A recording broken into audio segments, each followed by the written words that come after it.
could get to know each other a little bit by doing an icebreaker. So I'm going to give everyone a square. Let's be real, icebreakers can be cringy.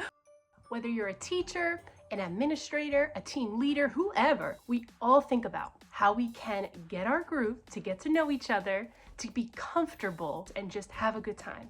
Everything always depends, right? It depends on your group. As much as I agree with icebreakers, I just hear that word, icebreaker, icebreaker. Not gonna lie, my face clicked. Side note, great administrators, in my opinion, do icebreakers, but not for every single staff meeting. And they leave the anchor chart paper for the students. Look, as a former teacher of middle schoolers, current teacher of high schoolers, I feel like I have experienced so many highs of icebreakers and so many lows, and I have really learned from those lows.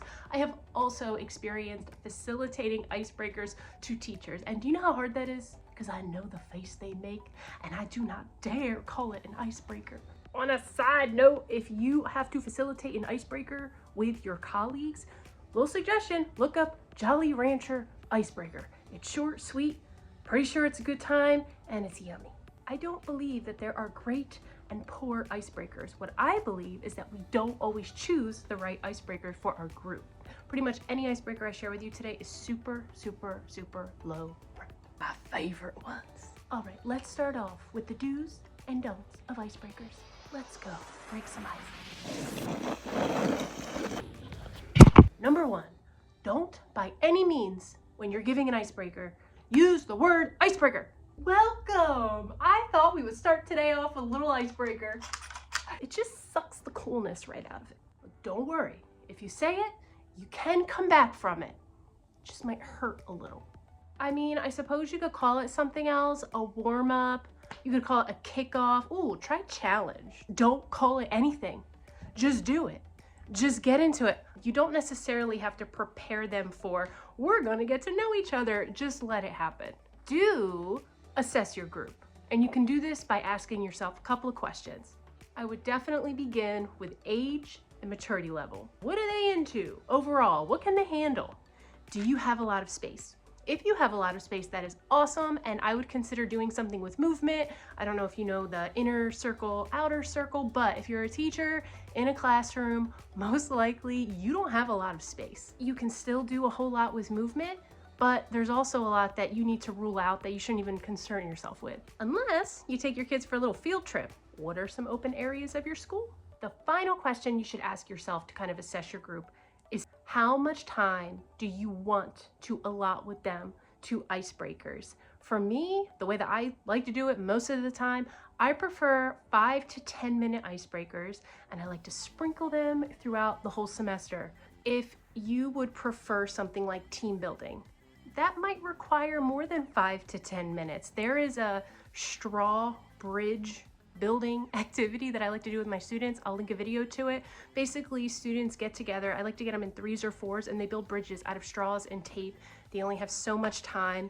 That kind of takes an entire block, and it's a great way to get students talking to each other in a low pressure kind of way. Tip 3, don't say anything negative related to icebreakers or getting to know you activities. I see it so many times. Okay, I know that you don't really like icebreakers, but you know, we're gonna do one. It's gonna be real quick. And you literally just kind of put this sense of dread on the idea of an icebreaker. You kind of just said, oh, I know you don't like them. It just makes me more reluctant to show that I'm enjoying myself, because now I feel like the people around me most likely aren't. I'm less likely to buy into it. I need to feel like the person who is doing the icebreaker, the warm-up, the kickoff, the challenge, 100% believes that we should be using our time in this way. Don't show negativity towards something you chose, something you're about to facilitate. Or do choose an icebreaker that you feel is fun. If there's any kind of feeling in your gut that, okay, this seems like a little much, don't do it. Don't stop until you find an icebreaker that you literally want to do, because energy is real. And when you deliver this icebreaker to your students or to your group, they're going to feel that. If you want to do it, I mean, nothing is magic. Just because you want to do it does not mean everybody's going to want to do it. But the likelihood of more people in your group wanting to take part in it It's just higher. Tip number 5 is a do. Do keep up the momentum. Some of us, this takes practice. Don't drag it out. For example, the this or that icebreaker. That can be really great, but just keep it to 1 this or that question or 2. Drake or Kendrick Lamar. Daytime, nighttime. Explain and move on. Maybe you're doing some kind of a circle ball where everybody gets in a circle and everybody passes the ball around to each other real quick and they answer a question. Nothing wrong with that, but just keep it to 1 question, 2 at the most. Even if they're having a good time, and this is the trap. I've been there. This is the trap we sometimes fall into. We're having a good time, so we just keep it going. No, you want to stop it while it's at a good time. That way, when you go to do something like that again, they want to do it again. Tip 6 is a do. Do focus. Be intentional about connection. Whatever it is you do, even if it is a quick, here's an example of a quick icebreaker that I might do. I'm going to put the timer on the board. Let's see how quickly everybody can line up by height, and everybody has to work together. Boom, go. Something as simple as that. It's not about can they do it, and yes, you did it, and you did it in this time. Great. No, you're missing the whole point. Be intentional. The purpose is connection. During that process, I would make sure that I'm praising students who might typically be shy or a little less talkative. Just focus on connections regardless, like any icebreaker. That is the point. Tip 7, highly controversial, is a don't. Don't force participation. Sort of. Many teachers will tell students that they don't have to participate in something. I believe that, but I don't say that. It's a very rare occasion you'll ever hear me blatantly say, you don't have to do it if you don't want to, because it can backfire. It has backfired. Those lows that I were talking about has actually come from me saying you don't have to do it if you don't want to. Because if we're talking about teenagers, remember, age group matters. If we're talking about teenagers, if a handful of students don't want to do something, it's like a ripple effect. Now maybe it's not cool, or now someone's kind of embarrassed and they don't want to do it because they're not doing it. You'll just never hear me make that like an open option. However, I do want to say that I don't actually make everyone participate. I just don't put it out there like that. I do have younger folks who check out my social media, and when it's when I say things like this, when they tend to comment and they'll start talking about their personality and how they hate when their teachers make them speak out loud. And I'm glad that they comment that, because it kind of gets me in their head. Part of our job as a teacher, a standard, something we are expected to teach: speaking and listening, communication.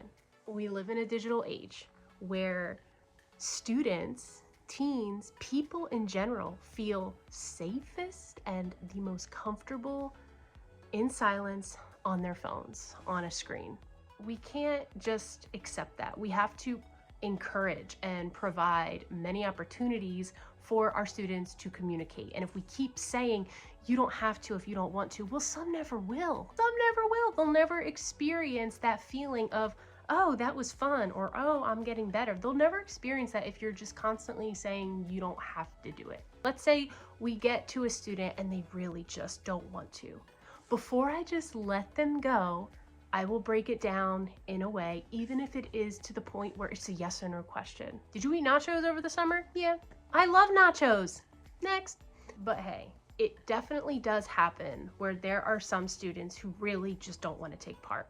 And if they don't want to, it's okay. And I don't give them a hard time about it. And I will talk to them, but not in an awkward way. I'll talk to them later after the whole icebreaker situation, and I'll just kind of check in with them. Icebreaker tip 8, don't overcomplicate directions. Some students might not want, they might be a little more reluctant to participate because they're kind of worried about screwing up. Teens don't want to screw up in front of their peers. I don't know anyone who wants to. I don't want to screw up in front of my colleagues. You know, sometimes the directions are easy, but the question is hard. I'll give you an example. I don't mind 2 truths and a lie. There's sometimes when I can't stand playing it. I believe it should be delivered in certain ways. I believe if you play that, you should let someone jot it down on a piece of paper, because if I know I'm going to be called on and I don't have anything to write my thoughts down on, I can't stop thinking about my 2 truths and my lie. Even if I have them, I'm like replaying them in my head, like, don't forget, don't forget, don't forget, don't forget. And what's happening is I'm not really present. I'm not listening to everybody else as much. Does this happen to anybody else, or am I crazy? If I ever do that with my students, I always have them write it down, and I always go around and I make sure everybody has them filled out before we start, because I don't want anyone to go through that kind of anxiety. 9, one of my favorites, if you can't tell, if you follow me, you know, encourage laughter. Encourage it in every way, shape, or form. Even if it's not a full-blown laugh, smiling, whether it's smiling or laughing, you are boosting endorphins. Endorphins are those feel-good chemicals, those ones that reduce stress, blah, blah, blah. And finally, 10, do, if possible, relate your icebreaker, your warm-up, your kickoff to the content area you teach. If you're not a teacher, relate it to something that you know your group is going to be doing at some point so that it can all kind of connect. Maybe one of your icebreakers is related to how you know you want your students to work in groups. So when they're done the icebreaker and you bring it up again, it's not the first time they're ever seeing it or hearing it. I'm gonna relate it to me, but it's not about my content area as an English teacher. It's about the process. They'll break down. Here is an actual icebreaker that I am using with my students in a couple of weeks. We're gonna do this on day 2. By the way, if you like this activity and you want it forever, it's on my Teachers Pay Teacher store. What do my students need to be able to do? Well, at some point, my students do need to be able to read and write poetry. I know that Poetry Month is right around the corner. I also know that students need to practice public speaking. If you haven't guessed it, my icebreaker is around poetry. It's called Self-Poetry Slam. I will tell my students, I wrote a poem. Would you like to hear it? I don't say it like that. And I will read them the poem, and it's always something really silly. Making myself look like a nerd, it takes some of the pressure off them. Like, it's okay to be nerdy, silly. Students will already be sitting in groups. They will get like a little worksheet that will eventually be put on a bulletin board, okay? So that we have all of their poems. And each poem has a sentence starter that they have to finish. I try to keep it within 5 lines. I won't put too much emphasis on the public speaking part. I'll kind of just talk about it like it's no big deal, because I don't want to make anyone nervous so soon into class. So I'll put up the little PowerPoint, which is super, super short. I could just say, fill in the blank and read it to class, and boom, that'll be done. But I have to enrich it with all my extra words, but the directions are very simple. And then I ask them, hey, after you've written it, practice reading it aloud to yourself or someone in your group. And I don't give them instructions on, you have to talk, you have to do this. It's kind of just natural. If you want to just mellow out and independently write it on your own, that's fine. During this, they are timed because I like to keep up the momentum. I do not like to drag anything out, and I will make sure that if anyone is struggling, usually students do this with no problem. It's normal with writing for students to be a little slow to warm up, but once they get into it, they're done in like 2 seconds. So if anyone is not finished, either their group can help them, which is organically what tends to happen. I will help them out, but I will not start the actual reading until everybody has something written down. Otherwise, they're not going to be listening. They're going to be panicking. Collect them. Otherwise, they'll be erasing and rewriting the entire time, and we want to be present. I'll put a cool background on the board, and literally like this, we don't waste any time. You go, yeah, we laugh, we clap, whatever the vibe is for that student's poem. It doesn't mean everyone's gonna love poetry, my goodness, no. But at least we have a positive correlation with poetry, a positive correlation to presenting, did anybody die? Yeah, if you wanna check that out, everything that I share on Teachers Pay Teachers is editable. So if you like this idea, but you wanna do your own thing with it, you could do that.